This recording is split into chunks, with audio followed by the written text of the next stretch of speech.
Baik, kalau Anda sudah memahami uji nested dan uji non-nested, maka kita teruskan materi kuliah kita, yaitu masuk kepada topik uji stabilitas model. Oke, jadi kita perlu melakukan uji stabilitas ini untuk memastikan apakah parameter yang kita gunakan sifatnya stabil atau tidak. Kenapa? Ada kalanya data kita yang kita gunakan dalam analisis time series terutama menggunakan rentang waktu yang cukup lama.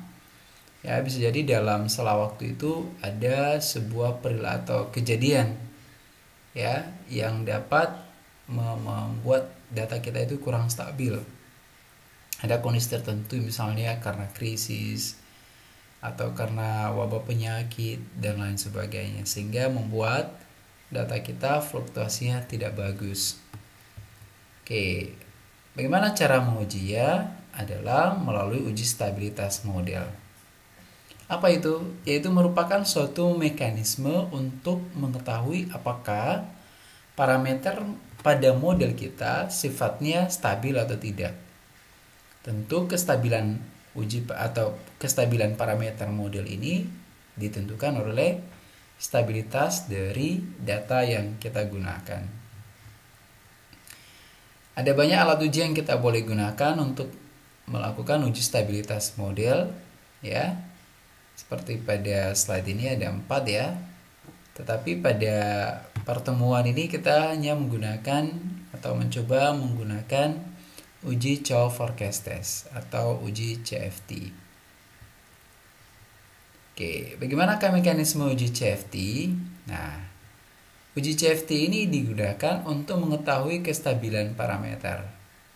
Metodenya dilakukan dengan cara, misalnya kita memiliki model dengan dua variabel bebas, yaitu X2 dan X3, dengan jumlah observasi adalah 50 periode.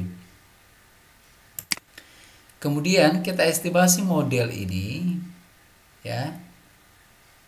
lalu kita bentuk model baru, di mana model barunya adalah merupakan subsampel dari periode penelitian yang kita gunakan. Kalau ini tadi ada 50 periode, maka kita gunakan misalnya 10 periode dengan variabel yang sama. Jumlah variabelnya. Jadi kalau misalnya tadi variabel terikatnya, variabel bebasnya ada 2, maka pada model 2 juga ada 2 variabel bebasnya. Jadi kita akan memperoleh nilai konstanta dan koefisien regresif untuk setiap subperiode. Jadi kalau kita menemukan ada kestabilan bahwa nilai YT dan Y hat-nya tidak jauh berbeda untuk setiap sub-sub yang kita buat tadi, maka itu menunjukkan bahwa parameternya stabil. Oke. Ada tidaknya perbedaan antara data aktual dan data prediksi dapat diuji dengan menggunakan uji statistik F. Ini rumusnya, yaitu residual sum square dari periode selama berapa periode semuanya kurangi dengan residual sum square, kita bagi beberapa periode saja. Misalnya kita bagi 2, maka periode 1 periode 2, itu maksudnya. Inilah jumlah observasi untuk periode yang kita pilih tadi, dan seterusnya. K ini adalah jumlah variabel yang kita gunakan dalam model. Lalu bagaimana cara mengambil kesimpulannya? Nah, caranya adalah kita membandingkan nilai F hitung yang kita dapat dengan nilai F tabel. Dengan catatan bahwa F tabelnya kita gunakan degree of freedom pembilangnya, jumlah observasi untuk subperiode, sedangkan degree of freedom dari penyebutnya adalah ini, jumlah observasi seluruh periode dikurangi dengan banyaknya variabel yang kita gunakan dalam model. Oke. Jadi kalau F hitung besar dari F tabel, maka dapat disimpulkan bahwa terdapat ketidakstabilan parameter. Oke. Supaya lebih operasional, kita gunakan ya, ambil contoh 3 ya. Hampir sama dengan contoh 2 sebelumnya serta contoh 1, tetapi pada contoh 3 ini kita hanya gunakan 3 variabel bebas saja. Ya, kita mengeluarkan tingkat pembentukan modalnya. Variabel bebasnya adalah partisipasi tenaga kerja, tingkat suku bunga, dan ekspor barang dan jasa.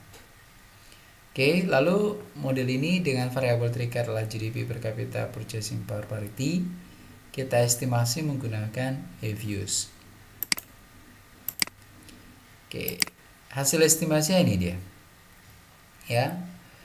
Model satunya adalah semua observasinya mulai dari 1990 sampai 2018 atau jumlah observasinya 29. Ya.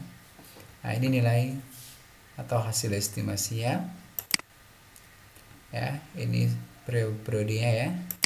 Sedangkan model 2-nya kita ambil hanya 19 periode, yaitu dari 2000 sampai 2018. Ya. Oke, atau ada 19 periode. Setelah kita estimasi, ya, hasilnya adalah seperti ini. Ya, jadi kalau kita amati ya, bahwa R square-nya naik ya. Kemudian coba amati lagi nih nilai sig probability-nya. Kalau pada model 1 semuanya kurang dari 0,05. Pada model 2 ada yang naik nih. Ya, untuk konstanta dan untuk X2. Berarti di sini ada sebuah indikasi ketidakstabilan parameter. Oke, supaya lebih pasti kita lakukan pengujian ya, yaitu uji stabilitas modelnya. Oke, data yang akan kita gunakan dari hasil estimasi inilah sum square residualnya. Ya, untuk model 1 yang ini, untuk model 2 yang ini. Oke, dari sum square kedua model ini, kemudian kita masukkan ke dalam rumus untuk menghitung F hitung tadi. Nah, ini. Dapatlah nilai F hitungnya 4,1745. Ya. Lalu kita cari nilai F tabelnya. F tabelnya kita cari dengan degree of freedom untuk pembilang 19 dan degree of freedom untuk penyebutnya 25. Dapat nilai F tabel ya adalah 2,08. Oke, bagaimana caranya? Sudah kita lihat tadi pada latihan 1 sebelumnya. Apa kesimpulannya? Nah, karena nilai F hitungnya lebih besar dari F tabel, maka kesimpulannya adalah bahwa model yang kita bangun terdapat ketidakstabilan parameter. Jadi terbukti ya. Jadi setelah kita buat sub-sub periodenya, ternyata parameternya berubah-berubah. Ya, kalau semua sub periode tadi adalah signifikan, ya, setelah kita buat sub periode hanya untuk 19 periode, maka ada satu variabel yang tidak signifikan lagi. Ya, jadi menunjukkan ketidakstabilan parameter.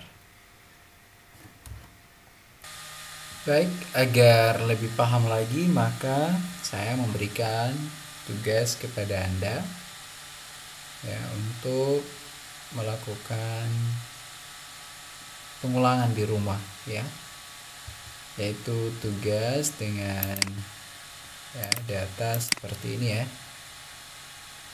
Ada 16 periode observasi dengan 2 variabel bebas, 1 variabel terikat. Ya. Pertanyaannya adalah silakan Anda lakukan pengujian apakah model tersebut terdapat kesalahan spesifikasi model atau tidak. Gunakan uji Ramsey Reset. hasil pekerjaannya, kemudian nanti silahkan dikirim melalui Classroom. Oke, jadi saya pikir cukup sampai di sini materi kita tentang modeling. Semoga bermanfaat. Atas perhatian Anda semua, saya ucapkan terima kasih. Sampai bertemu pada materi selanjutnya.